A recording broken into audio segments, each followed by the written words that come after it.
So let's create a collection. Instead of creating a names array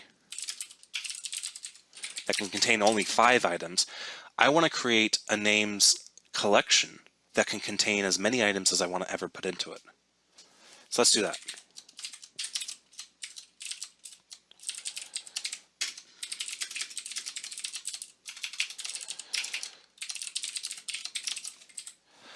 Okay, the first thing you'll notice about this code is it won't compile. The second thing you'll notice about this code is that I just totally tossed in a new bit of syntax that nobody has seen yet, and you guys are going to blow up. Yeah.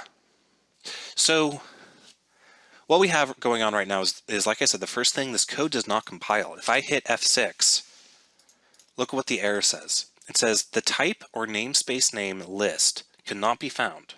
Are you missing a using directive or an assembly reference? Well, fortunately, we're just actually missing a using directive. The using directive that you have to put into your code in order to make this code compile is using system.collections.generic. By using system.collections.generic, we can now use lists in our code without having to manually specify the namespace every time.